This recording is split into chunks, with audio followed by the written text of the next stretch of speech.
Hi, this is Janani. Siddharth with Laya. This is our food.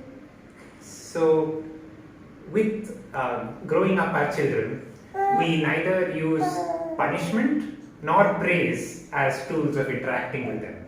And this video is about why we make that choice and how we do it.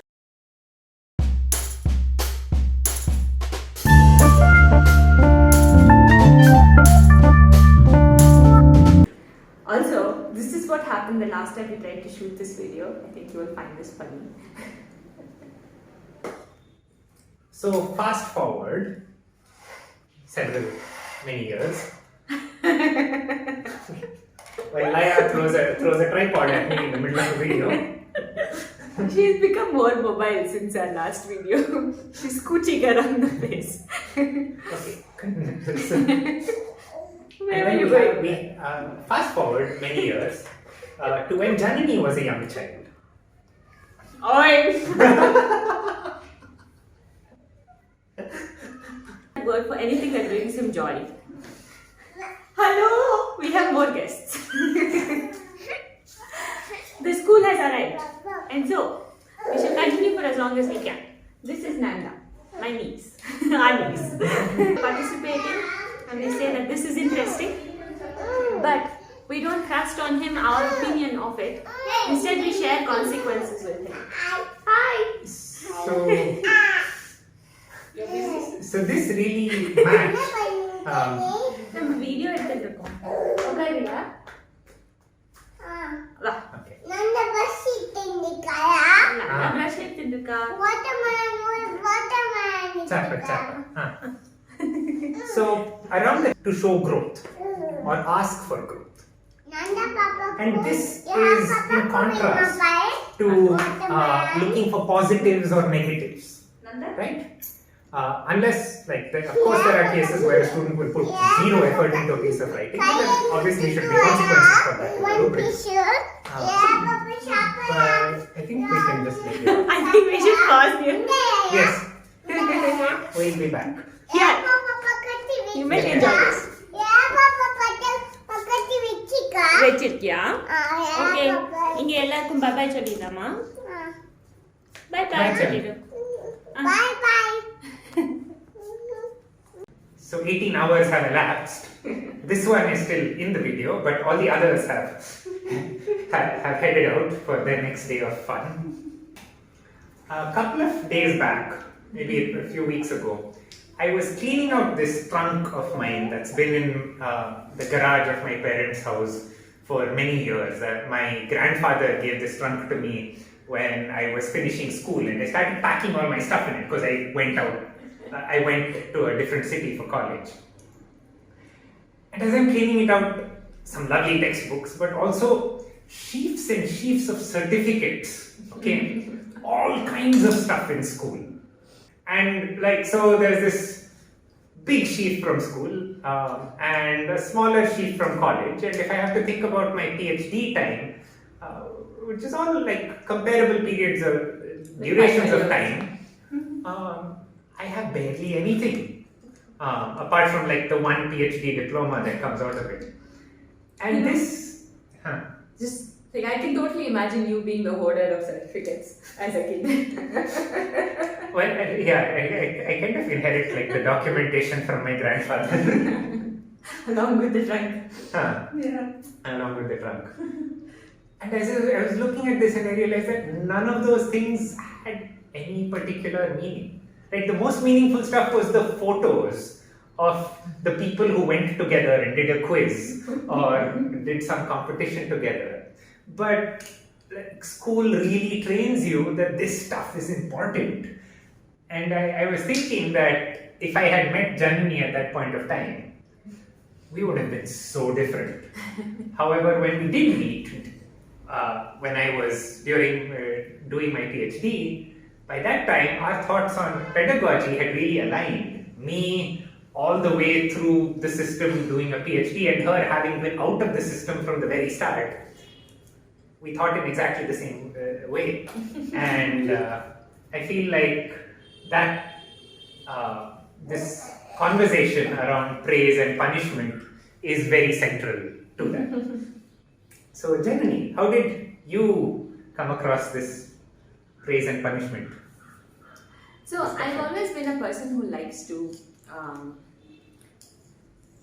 I think I got trained as a child, as we all do, to want to get praise. Mm-hmm. And so it took a long time for me when we started homeschooling when I was 12 to get out of that. Can I have that tripod? I had to stop needing to compare myself to other peers, people of the same age group, and how much they learned. I had to undo that, and it took a long time for me to be comfortable with wherever I am and whatever I'm exploring. But it's been really nice to be able to undo that for these kids. I remember this time when I was sitting with Achintya. He was maybe a year and a half or something, and he had this track on which to put toy cars. So he had to put it in one place and it zipped all over the place and it would come out the other end. And I very intentionally, like in all our dealings with them, haven't been telling him good when he managed to put it the right way. Either putting it right or wrong or whatever other way, we would just interact with him saying, "Oh, you put it, is it? Oh, how did it go? Oh, zoom!" Things like that. What?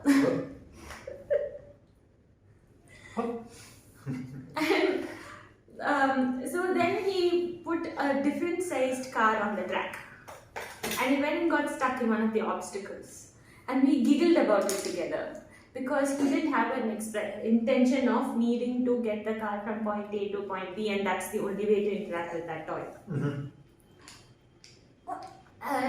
It opened up room for him to explore a lot more. Yeah. And if you look at it even in terms of things that seem to clearly have one right and wrong. For example, going to the loo. Right? Most people use praise as a reward for having gone to the toilet. When a child is of the age that you're trying to toilet. Yes. Good job, Janani. You went to the bathroom this morning. Good job, Laya. You went to the bathroom this morning. So,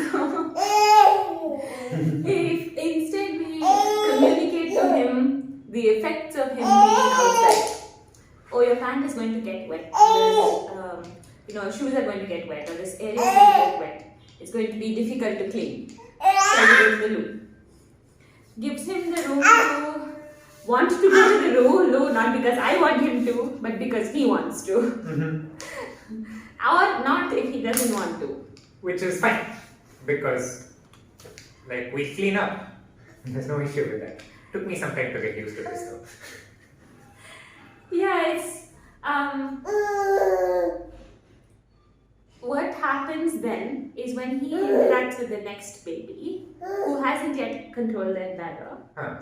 He doesn't interact with them as on that spectrum of praise and punishment. He doesn't say, "Echecho, shame on you, this is not good, you're a big girl, you're a big boy, you shouldn't be doing this." He doesn't say that. Instead, he says, "Oh, you peed, is it? You couldn't go.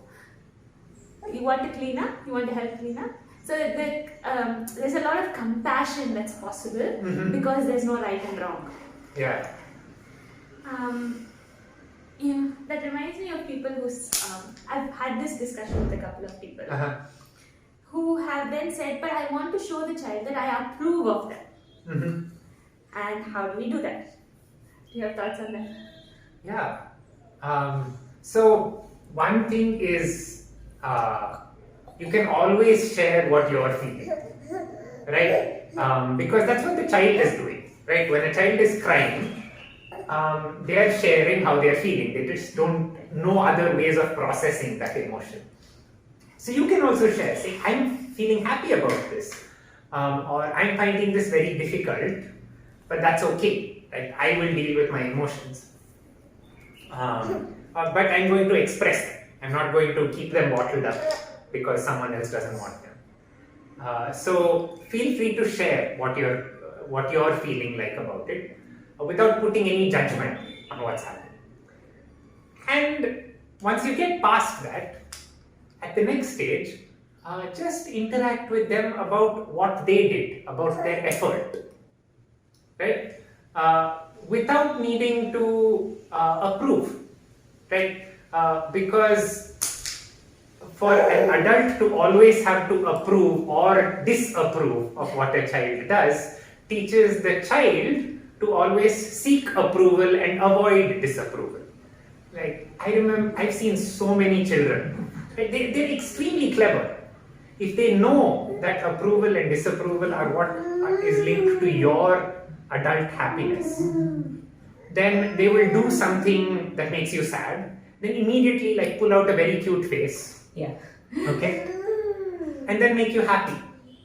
And in none of that have they learned that there is discomfort for you in the sad thing that happened. They just know that, oh, if I do these things, I can do whatever I want, and this adult will still be happy with it. Whereas,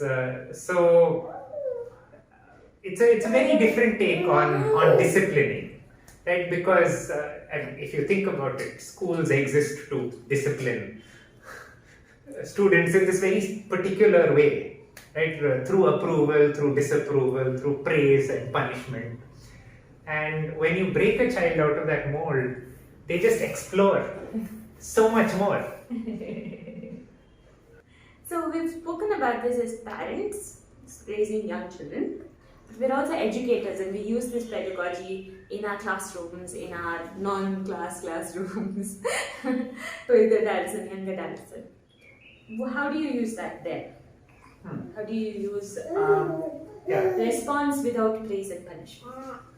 So, around the time that we met and we were starting to talk about this stuff, well before we had children, as a graduate student, I was attending workshops at the Center for Writing about how do you effectively grade student writing and how do you effectively give them feedback and design assignments and so on. And it really dovetailed with this conversation because compared to how I was graded on essays when I was in school, where it was very clear, like you looked at that thing and you got a point out of 10 or whatever. This was a very different style. Instead of looking for these are the positives in your essay and here are the negatives in your essay, what we were trained to do was to identify where have students put effort and acknowledge that effort, and identify where are there spaces for growth and point those out. In this case, in case these are disciplinary writing courses, we want students to learn how to write a scientific paper in the right format. The first time I had to teach that, I felt very uncomfortable for telling them that this is right and this is wrong. The second time I taught that course, I started off by saying that, okay, the goal of this exercise is to write your story in this format. Therefore, there is a right and wrong here. But if you were writing for because this is according to conventions, I can give you feedback irrespective of those conventions. I'm going to do that. Okay? But I'm also going to tell you where you match those conventions. And at the end of the day, your grade is based on how much you improved from that first draft that you gave me and the second draft. I'm not grading you on the absolute quality of your drafts, but on your improvement. Effort. On effort. Yeah. On your effort and your willingness to take that feedback. So I feel like that's identifying effort and identifying spaces for growth. Of course, there will be some cases where someone has put in no effort at all. They have their reasons. Figure it out. But I feel like that very concrete, like academic writing example, and what the best practices that the Center for Writing was teaching us match very much with no praise, no punishment. Yeah.